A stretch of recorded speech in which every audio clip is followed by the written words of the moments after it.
Olá pessoal, sejam todos aí muito bem-vindos a mais uma aula nossa aqui no LAC Concursos.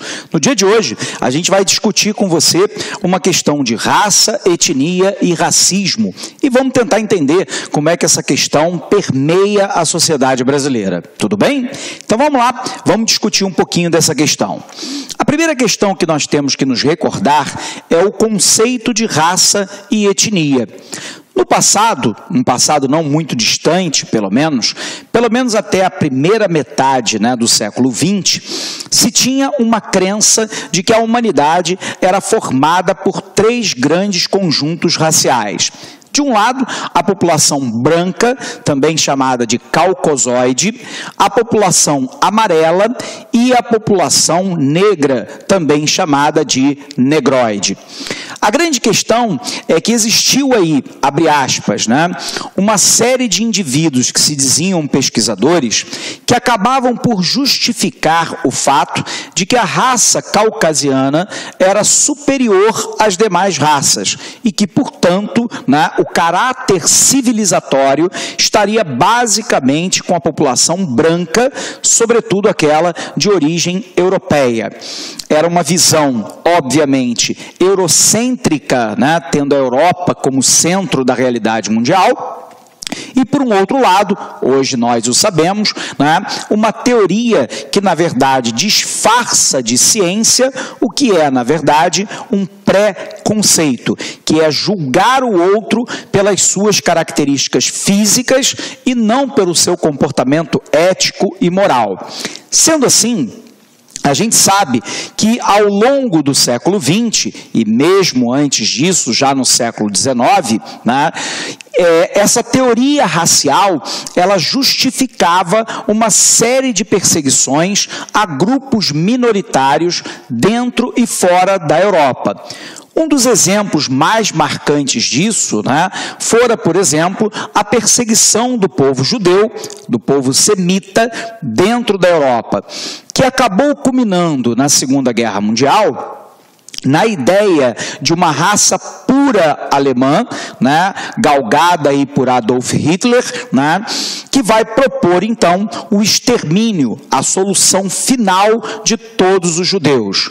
Durante a Segunda Guerra Mundial, Hitler mata 6 milhões de judeus. Mas o que pouca gente sabe é que durante a Segunda Guerra Mundial, Hitler também determina a morte em massa de ciganos do leste europeu, novamente uma teoria racial, por um outro lado dos negros e também dos homossexuais. Portanto, o nazismo alemão ele foi muito além da questão judaica, embora a questão judaica tenha sido o foco principal, onde Hitler basicamente acusa o povo judeu de usurpar a riqueza do povo alemão, vivendo na opulência, controlando o sistema bancário e financeiro internacional às expensas do povo alemão. Por um outro lado, se nós andarmos um pouquinho mais para trás no tempo, eu quero te lembrar que a justificativa para a escravidão do negro no Brasil teve uma motivação relativamente semelhante.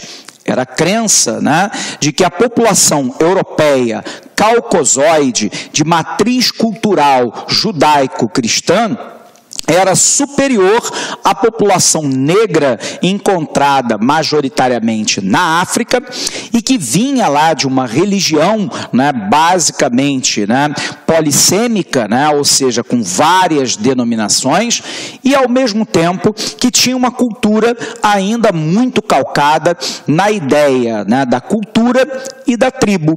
Sendo assim, os portugueses e outros da Europa não tiveram qualquer tipo de pudor em ir até a África, pegar os negros africanos e trazer para as suas colônias na América, como no Brasil. Inclusive, durante o período colonial brasileiro, onde a sociedade fora altamente escravocrata, se tinha a ideia da figura de Jesus Cristo como uma figura eurocêntrica. Tanto que, né, em algumas imagens que volta e meia permeia aí a nossa sociedade, você vai ver que Jesus Cristo é apresentado como aquele que tem pele alva, né, pele clara, né, olhos claros, né, cabelo louro e ondulado, ou seja, o estereótipo do europeu. Enquanto, se nós formos analisar a figura histórica de Jesus Cristo, é importante você lembrar que ele era um judeu, ele era do povo semita, né? E provavelmente ele tinha características extremamente opostas à representação do Cristo eurocentrizado que os europeus apresentaram. Provavelmente, né, Cristo teria lá uma pele que nós chamaríamos hoje no Brasil de jambo, né, uma pele mais para morena, olhos, né, castanhos e cabelo preto ou castanho e estatura média e não nariz afinalado. Então observe que a Europa ela vai construindo uma ideia que acaba moldando inclusive a visão que ela tem, né, da figura histórica de Jesus Cristo, baseados no seu próprio paralelo. Por isso se dizia, por exemplo, né, no período colonial brasileiro, que o negro era negro porque não tinha alma. Se ele tivesse alma, ele seria branco. E, portanto, né, a justificativa de uma sociedade escravocrata, né, se estabelecera num primeiro momento com a ideia, né, de que a raça branca, caucosoide, é superior à raça negra, a negroide, e que, por um outro lado, a cultura judaico-cristã ocidental é superior, né, à cultura africana ou à cultura oriental e que, portanto, o caráter civilizatório das nações, né, se daria a partir da Europa. Por um outro lado, a gente vai perceber que no início da colonização brasileira, né, a justificativa para a escravidão, ela assume proporções que hoje, né, são absolutamente impensáveis.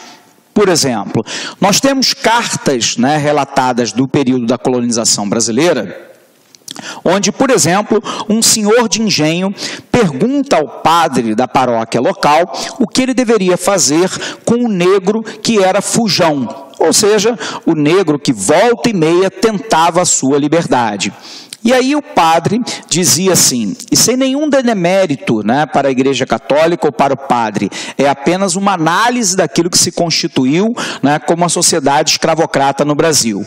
Mas ele dizia na carta respondendo, abre aspas, com essa raça de gente, nada melhor do que o ferro e a chibata para ensinar bons modos.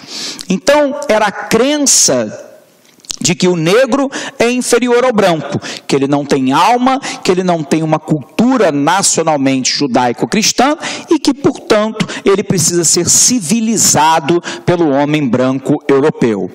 Por um outro lado, nós vamos poder perceber que numa das cartas, né, que fora relatadas por um padre, ele foi questionado, e relata isso na sua carta, de um negro que apanhava constantemente do senhor de engenho pelo fato dele também ser um fujão. E aí o padre, né, diz para ele que ele deveria se glorificar no momento em que ele levasse as chibatadas, lembrando que Jesus Cristo também foi chicoteado rumo, né, à crucificação. Então olha a justificativa que é dada, né? O negro não deve reclamar pelas chibatadas que recebe, porque, em tese, ele estaria participando dos mesmos martírios que a figura histórica de Jesus Cristo havia passado. Ora, óbvio que isso é ideologicamente montado para justificar a submissão do povo negro em relação ao europeu de raça branca. E aí se constituiu uma ideia de que a humanidade pode ser dividida por critérios raciais. E os critérios raciais, basicamente calcados nas características físicas, né? Como a cor da pele, dos olhos, a largura, né? Ou a finura do nariz, né? Por um outro lado, né? Características hereditárias, né? Vindas de pais, avós e por aí vai. Bom, hoje nós sabemos que tudo isso se trata de uma grandíssima bobagem. É uma justificativa ideológica para injustificadamente, né, colocar um povo como superior ao outro. Nós sabemos hoje que a pesquisa antropológica, né, ela está muito avançada e ela nos mostra de maneira muito clara que o Homo sapiens foi uma das espécies de hominídeos que sobreviveu.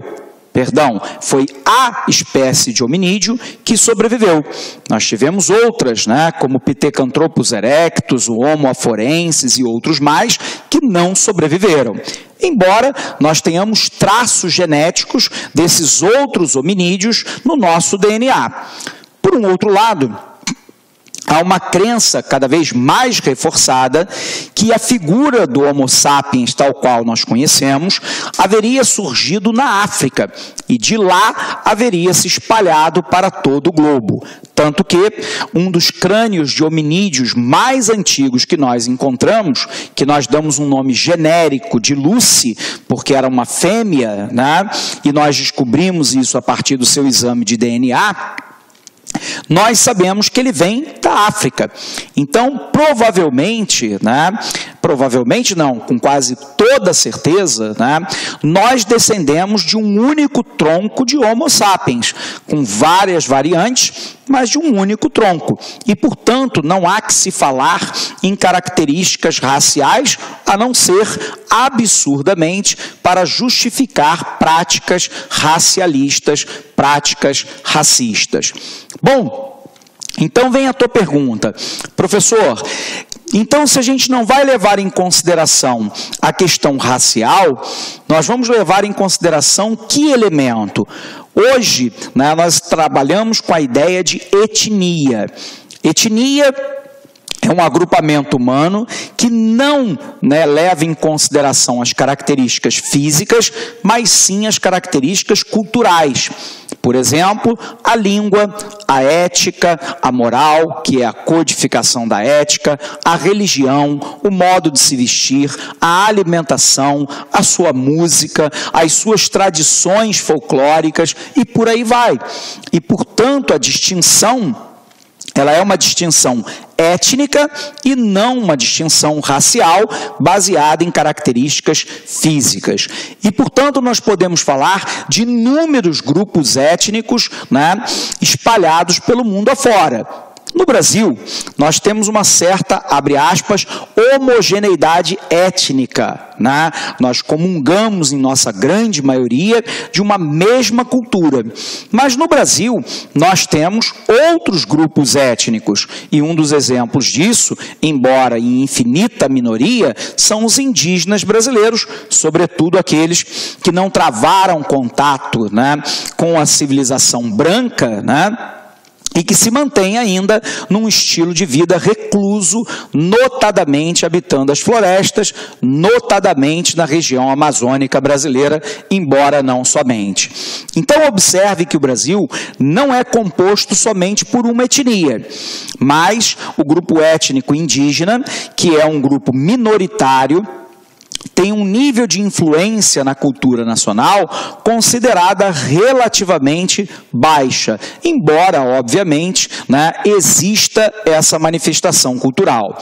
Se nós estamos falando, então, de características culturais, não há de se falar de uma cultura que seja superior à outra. Nós podemos analisar, por exemplo, as características econômicas, tecnológicas, científicas, o avanço econômico de uma determinada população. Mas quando nós nos referimos à cultura, nós estamos trabalhando com o conceito da diversidade.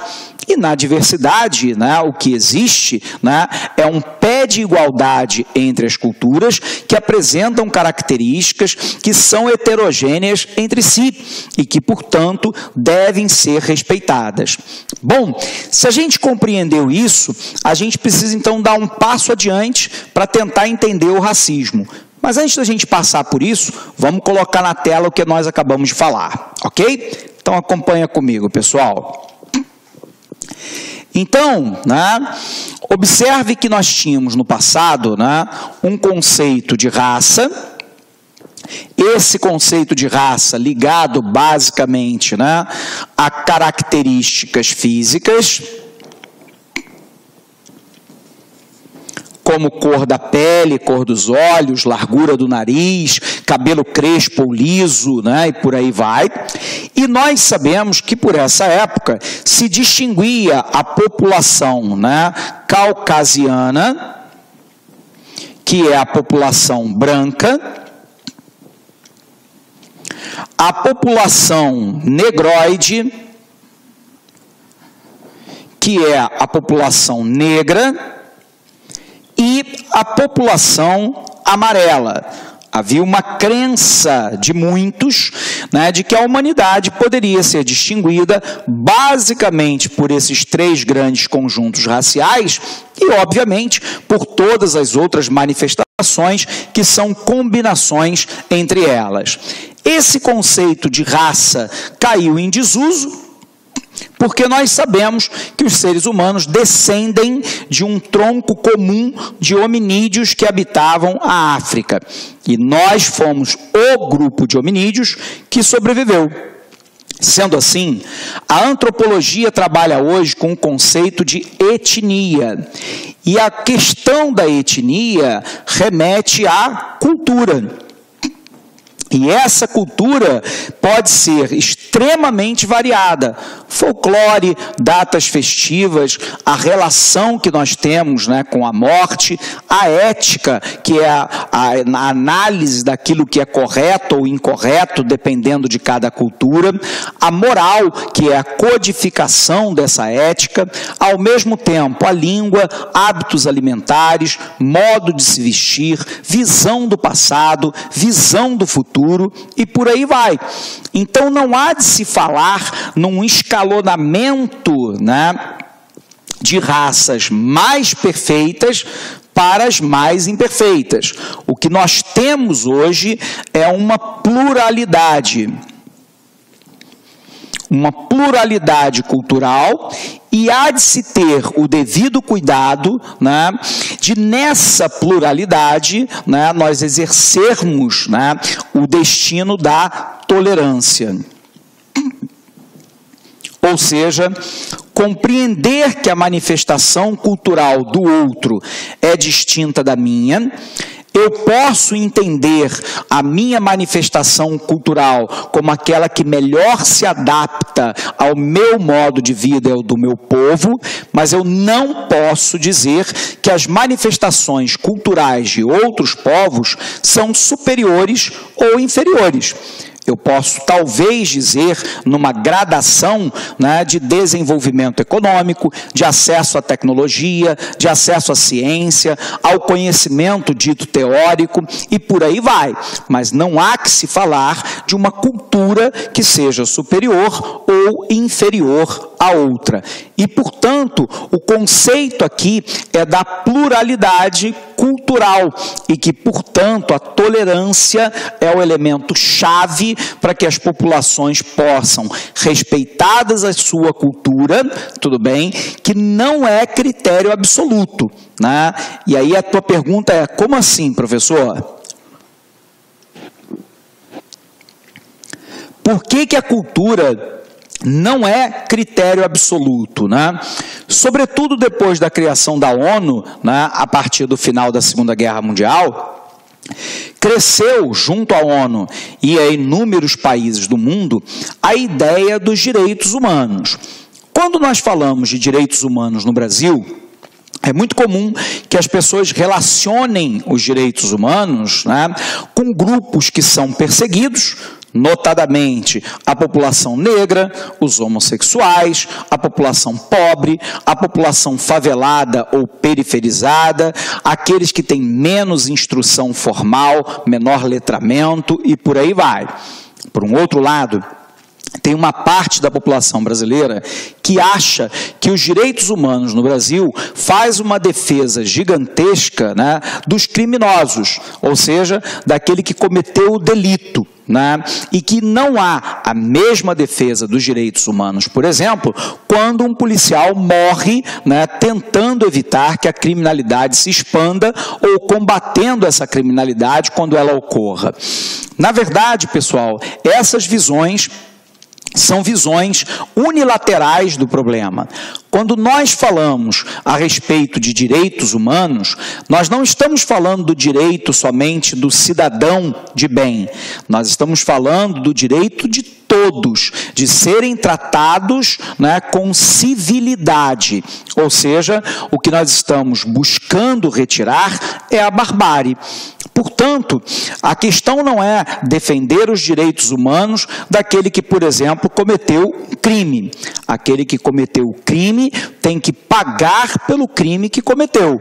E um sistema civilizado e democrático como o nosso prevê lá, tanto no Código Civil quanto no Código Penal e demais códigos, qual é a prescrição de pena para aquele que cometeu um crime.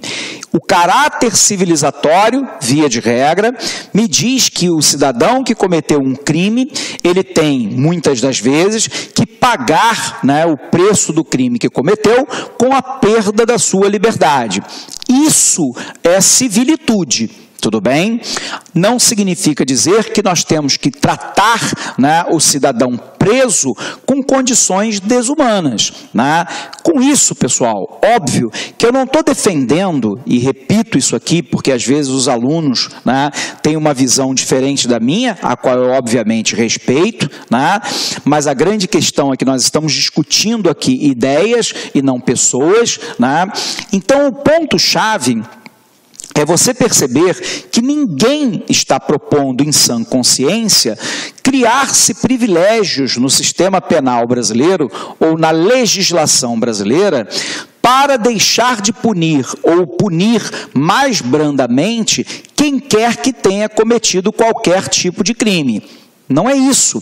O que nós estamos dizendo, né, é que o sistema judiciário e penal, ele deve ser civilizado.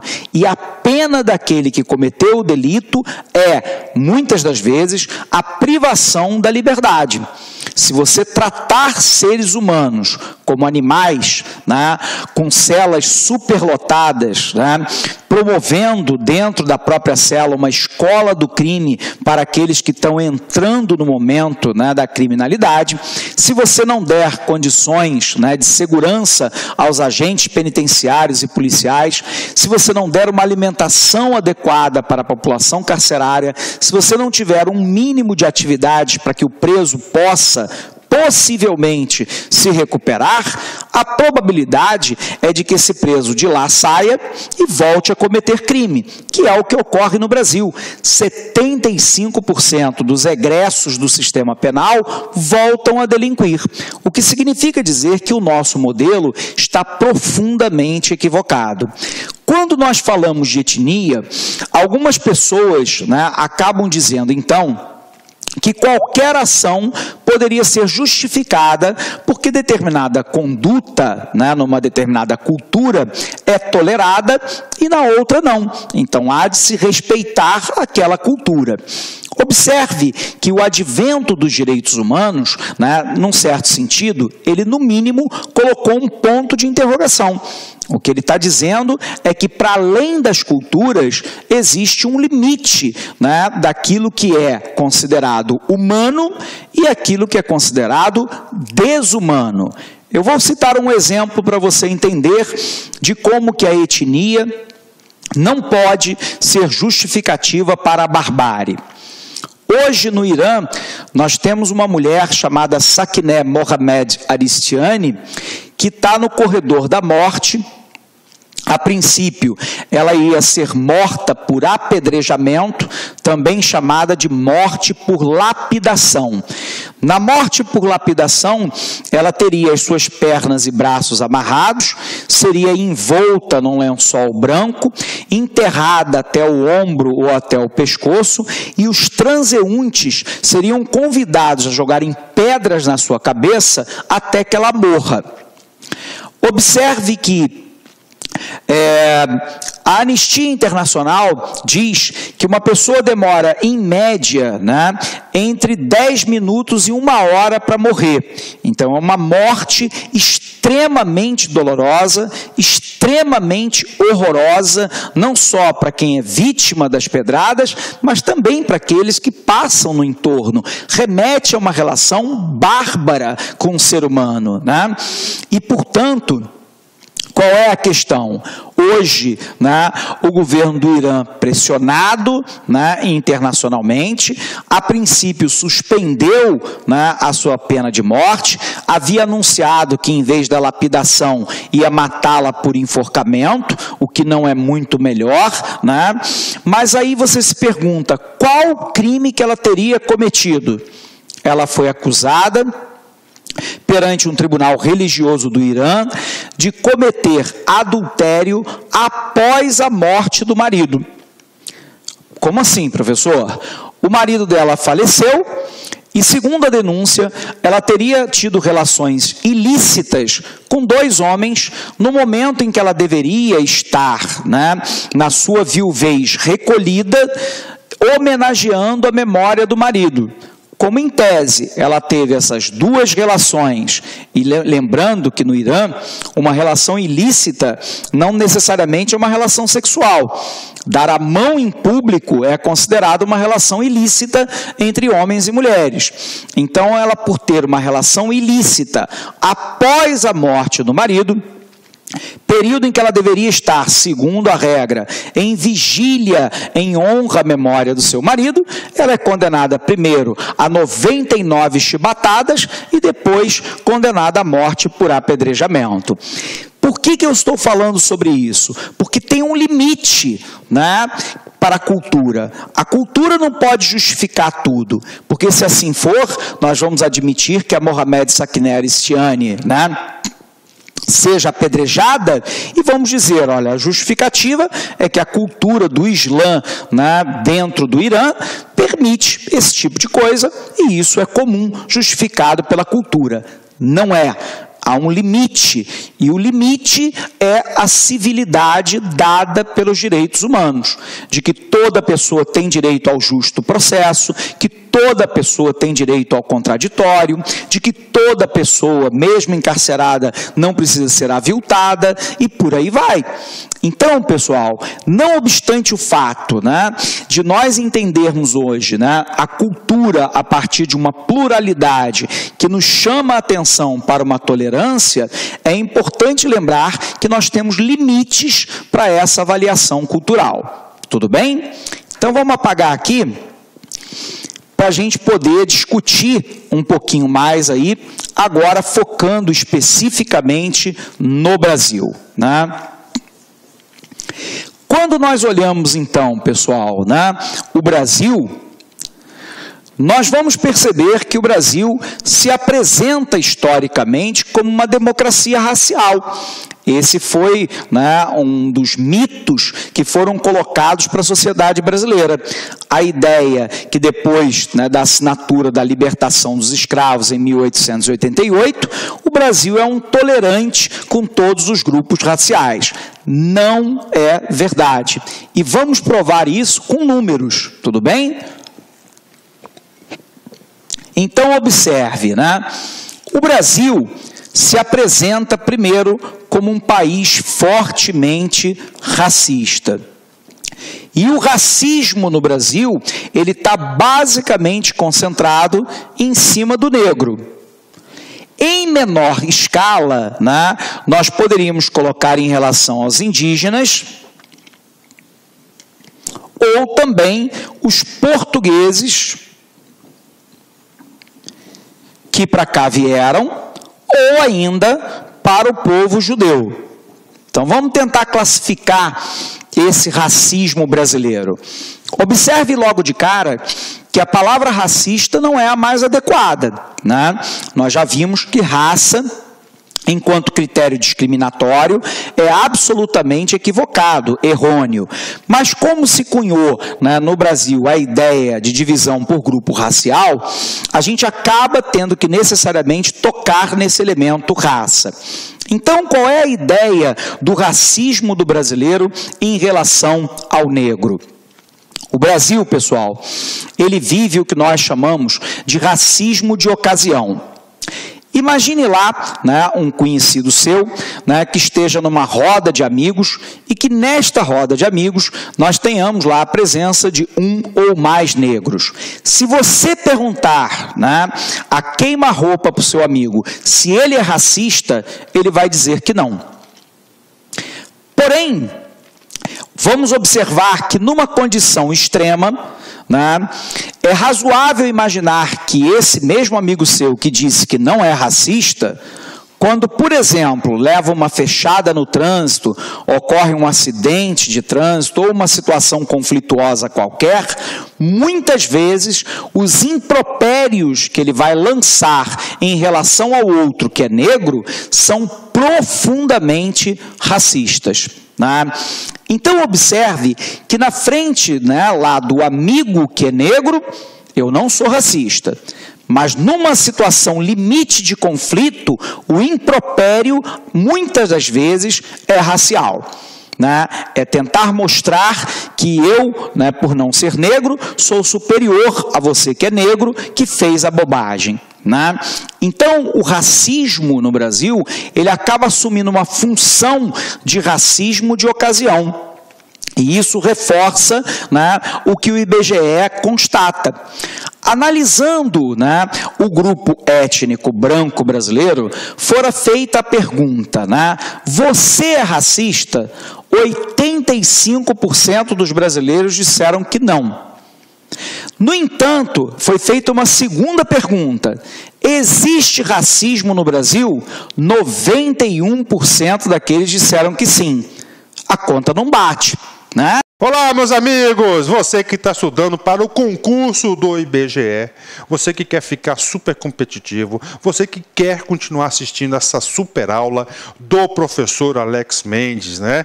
Convido vocês a acessarem o nosso site, laconcurso.com.br, que lá nós temos o curso completaço, de novo, completaço, por apenas 10 mensalidades de R$ 25,00.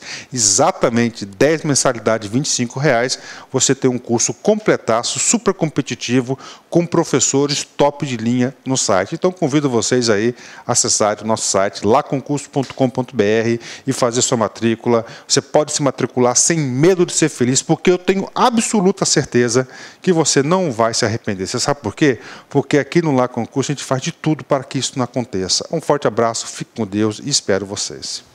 Clique lá.